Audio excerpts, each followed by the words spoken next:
Jumping in on Manx Radio with Howard and Chris Kane. Hello. Good evening. And welcome.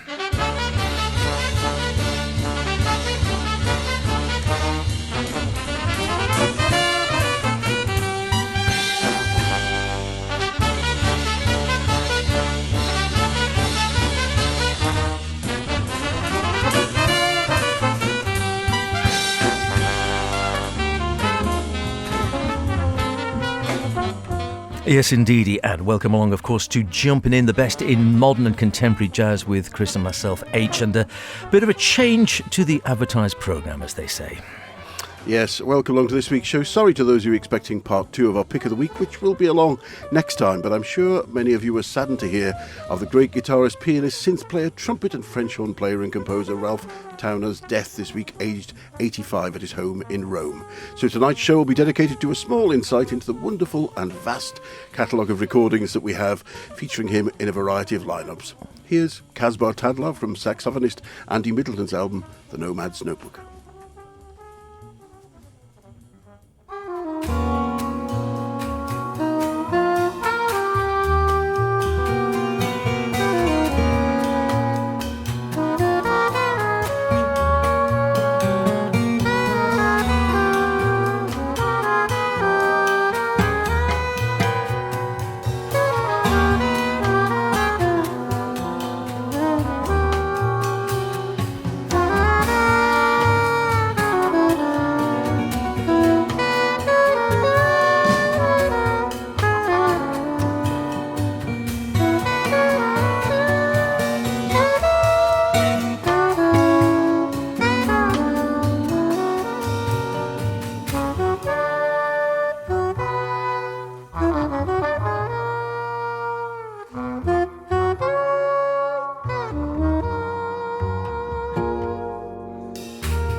Andy Middleton's album there, Nomad's Notebook. He put together a stellar lineup for what was his third release, and not on ECM Records either, with Ralph Towner responsible for 3 of the compositions on the disc, as well as playing piano, classical guitar, and we heard there his unmistakable acoustic 12-string.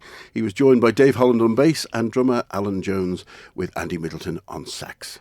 Lovely stuff, and of course played with so many greats: Gary Burton, John Abercrombie, Egberto, Larry Cariel, Keith Jarrett, Jan Garbrick, Gary Pickup. Came from a musical family. His dad, I think, was a trumpet player and his mum a piano teacher. Both instruments, of course, he played as well, although he's best known for playing the guitar and solo guitar, as witnessed by one of my favourite tracks from one of his numerous solo albums. This is from 1997, the album just called Anna, A-N-A, and the Reluctant Bride.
Lovely. And his solo guitar playing, again, whether on nylon 6-string classical guitar or, of course, the 12-string, which he very much made his own, just had a unique voice on those instruments, as he did on virtually any instrument. As I say, quite at Arsenal. He did percussive and piano, French horn as well. We forget, we'll come to that later on, but a wonderful sound. As you said, born to musical parents in a small American town, Chehalis in Washington State, back in 1940. He went on to study at Oregon University, and there he met longtime friend and collaborator, bassist Glenn Moore. The pair reunited in New York, where they joined the groundbreaking Paul Winter Consort before going on to found this group. Here's Oregon with Water Wheel, taken from their 1978 album, Out of the Woods.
Wonderful sound of Oregon, two for the price of one there. We just heard there from 1979, when they were still on the Vanguard label, hadn't moved to ECM, where Ralph spent so much of his recording career. But that was Person to Person from the Moon and Mind album, which took me ages to find. You can get it now on a twofer, I think, with what we just heard before that, Out of the Woods. And you just have Glenn Moore on bass there.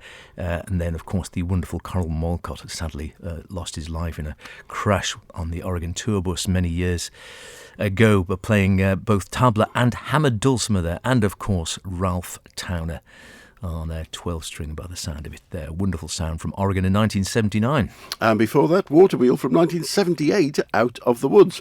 I bought this in my first year at university, and I found a record shop on my first week, although not having a turntable meant I had to wait till I was next home before I could play it. They launched in New York as a band under the name Time. Thyme, the Herb, music of another present era. But when they released their debut recording 2 years later with the same title, they changed the name to Oregon. I think we're all glad they did that. As you said, Glenn Moore bass, Paul McCandless primarily on oboe, but lots of different woodwinds, the late Colin Walcott, Ralph Towner, and they produced over 30 albums, but sadly lost Colin in 1984. We had tickets to see them at the fondly remembered Bracknell Jazz Festival in 1983, and they were due to be first on Sunday afternoon. But unfortunately, due to transport issues, they were moved to the last spot on Sunday evening, and we all had to leave in order to catch the steam packet home. We waited, and we had to go. Yeah. Ralph went on to forge, as you said, a lifetime relationship with Manfred Eicher and ECM Records, and his second release on the label was a nod to Bill Evans, who'd been a great influence to young Ralph as a pianist. Diary appeared in 1973. Features Ralph dueling on guitar with himself on piano on a number, and a lot of his best-known compositions. And this one originally wrote with the Paul Winter Consort, and the name of one of their albums, in fact, Icarus, bought at the Bridge Bookshop in Castletown.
Well, I still love that album, must admit. We were saying that Ralph, known for his guitar, but played all sorts on that album, or this album, Blue Sun from 1982.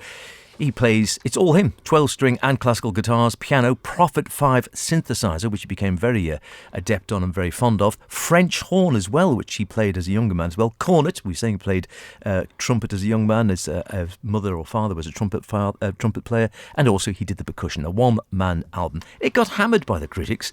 I was looking at yesterday, they said, frankly, disappointment was Richard Cook in the Penguin Guide to Jazz, was his comment on it. I enjoyed it when you first came home with it on an LP, and I still enjoy it and listen to it now. And of course, his label, ECM, started out in 1972, so it'd been there 10 years by the time he'd done that, and had also done, as we've just been hearing, some of those classic solo guitar albums. But, I enjoyed his experiments with the Prophet and these more electronic sounds. Yeah, he did go on to use electronics on another couple of solo releases. City of Eyes, which was with a group of different musicians coordinating with him. Open Letter, which was just him and Peter Erskine on drums, but he played everything else on it, which is another favourite of mine. And also on Un Ultra Vita, which was a film soundtrack he did in Italy. Very, very good indeed. Now, talking about memories of buying albums, this 1990 album literally jumped off the racks at me. The huge jazz section that used to be in Virgin Megastore on Oxford Street. And I read the lineup on a cover sticker. It said, "Start Here" by Vince Mendoza. At the time, a fairly little-known composer and synth player. But it said, featuring Joe Lovano, Bob Mincer, Gary Peacock, Jem Beard, Mark Cohen, Peter Erskine, John Schofield, and Ralph Towner. Here's Elder Wings.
held her wings from the now famous and composer and arranger and band leader Vince Mendoza. There was a second recording with a similar lineup a couple of years later called Instructions Inside. If you enjoyed that, they're both worth a listen.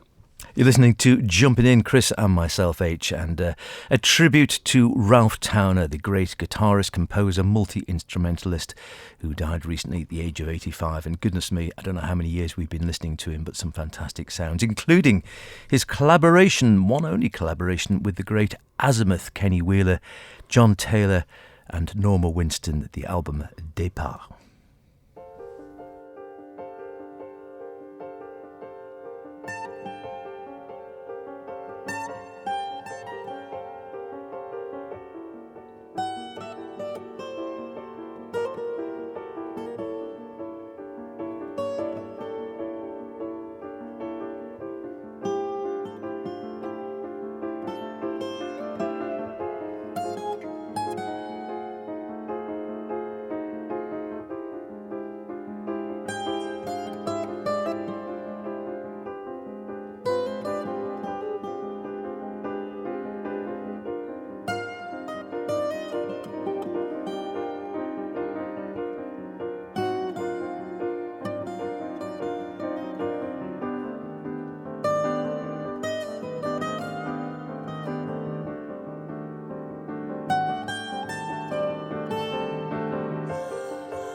wonderful Distant Hills